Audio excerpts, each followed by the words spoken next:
What's going on, everybody? Welcome back to the channel. In today's video, I'll be talking about Cobra Kai Season 6 Part 2. I'm not going to be talking about a review or how I felt about Kwon's death or nothing really like that, but I will be talking about the predicted death of Hawk in Part 3 of this season. I was talking about how it most likely will not happen and how it shouldn't happen. And if it does happen, that will be the worst mistake Cobra Kai could ever make. But before we get into this video, make sure to like, subscribe, comment, share, and turn on those post notifications so you can notify when I post a new video.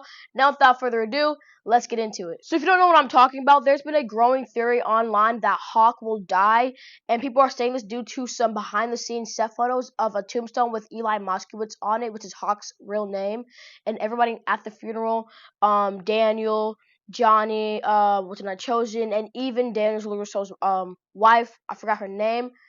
Oh, Samantha LaRusso. That's Sam. But you know, the mom of the LaRussos. I've seen multiple of these photos, and every time I see them, I just think to myself, if they do this, this would be the worst mistake ever. And here's why I think this. Hawk is a character that we all grew to know and love. From season 1, he was this little kid who got bullied and got punched around and kicked around all the time. And then he finally joined a dojo where he felt confident in himself. He started standing up for himself, but he also became a bully. But besides that bully part, he became confident and he got himself a nice character development and growth. He's stronger. He's like one of the strongest characters in the whole show, if you're asking me. I don't care what anybody says.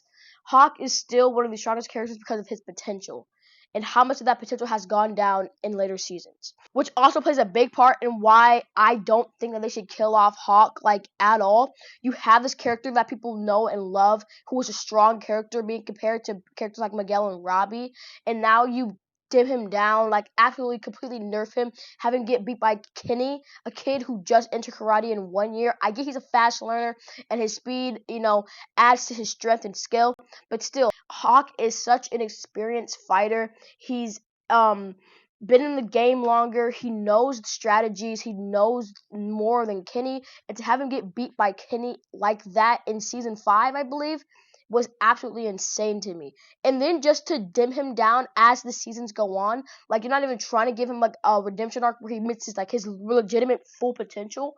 If you ask me, his strongest Hawk in his strongest state was probably season 3 or season 4 when he learned Miyagi-Do, but also had Cobra Kai inside of him. But I believe that season 3 was really his best arc when it came to his strength and his fighting. He was just a menace. He had that killer instinct mentality, that Cobra Kai mentality that honestly you just couldn't beat him with that mentality. And I feel like the Cobra Kai show would get a lot of hate if you kill off Eli Moskowitz. You nerf this character and you have him die, that's disrespectful, completely. Another reason why I don't think Eli will die is because these set photos that people are talking about and posting online, I feel like these are deleted scenes. Deleted scenes of what if Kwon didn't die, but it was Hawk instead. And this is them attending Hawk's funeral because he died during the tournament. That is one of my theories on what these photos mean and what they are. I don't think that these are actually these might actually be his death photos. They might have had the idea of to kill him off and they filmed it, they set up props and everything, but I feel like they scrapped it off and just went with Kwon's death instead. I feel like that theory makes the most sense because these set photos, they look pretty legitimate, and I'm not gonna say they're not real.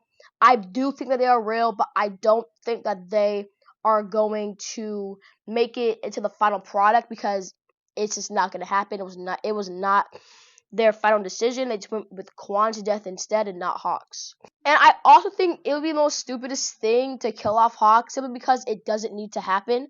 I mean, if you ask me, Cobra Kai is not a show where you have to have sudden, random deaths. This is not a show where you have to fear in later seasons a character's gonna die. This is a show about kids who want to learn karate to stand for themselves at school. Then it expanded to winning tournaments and fights, and they basically rival gangs in the freaking city and neighborhood that they live in. But this does not have to turn into a fear of one of your favorite characters dying, like some Stranger Things show where anybody is like at risk. Like they could die in any season, like even your favorite character, like they did with Billy and Bob and yada yada yada, whatever, and Eddie. This does not have to be one of those shows, or like Outer Banks when they kill off JJ. May he rest in peace. He was my favorite character in Outer Banks. Anyways, back to Cobra Kai. There does not have to be any death, and I also think that Kwon's death was kind of unnecessary. I feel like they just needed something to leave off at a cliffhanger to keep people intrigued in the next part. But other than that, that death was so unnecessary. I don't think that needed to happen like at all. And it especially does not need to happen for Hawk. He has been in the show for such a long time. If you kill him off, that'll be the dumbest thing ever, if you ask me. Like, that would be so unnecessary and just stupid. Like, that'd be the worst mistake that they could ever make. And plus, Hawk is still my favorite character, even after they nerfed him and like completely. I'm still kind of mad about that, and I'm still waiting on his redemption. Like, give him back his strength, please. Apparently, he's gonna get it back in this third part, which is another reason why I don't think he's going to die. If he gets back his full potential in this next part and they kill him off, that'd be the dumbest thing ever. Like, that would be the dumbest thing ever. The only surprise death that will ever be in the show is Kwon's death. Nothing more. And I feel like the only reason why he died is because they need to have that comparison for this Sekai Teikai and the Sekai Teikai that Mr. Miyagi was in when he killed his opponent during his fight. That's why they killed off Kwon. I also feel like Kwon didn't need to die. I actually kind of liked Kwon, even though he was a little bit annoying. Still, he was a new character. He was a strong character. And the way that they killed him off, that sucks. But it's whatever. I can look past it because he is just a new character. We've only seen him for one season, so it's whatever. But yeah, but basically, just to sum it all up, I don't think Hawk would die because, number one, that behind the scenes is a scrapped idea that they would not do. Number two, it would be stupid for them to have a character who was so strong, bring him down, then kill him off. And number three, it would just be an overall big mistake for the show. I feel like if that happened, like I said before, the show would get a lot of hate, more than it deserves. But yeah, I hope that Cobra Kai with this next part ends it off right, with no more deaths because it doesn't need to happen, and with a happy ending, like, the baby, Miguel's sister, and Miguel and Robbie's sister coming, and everybody's just happy. They won the Sekai Teikai. Everyone's going to college, or Miguel's going to college, or Robbie, he might also go to college, whatever, because they helped out in some way. But I just want a happy ending for everyone in this show. No more deaths has to happen, at all. But it doesn't really matter because Dimitri's still going to MIT. But yeah, guys, that's all I have for you guys today. Make sure to like, subscribe, comment, share, and turn on those post notifications so you get notified when I post a new video. Now, without further ado, let's get out of it. Peace!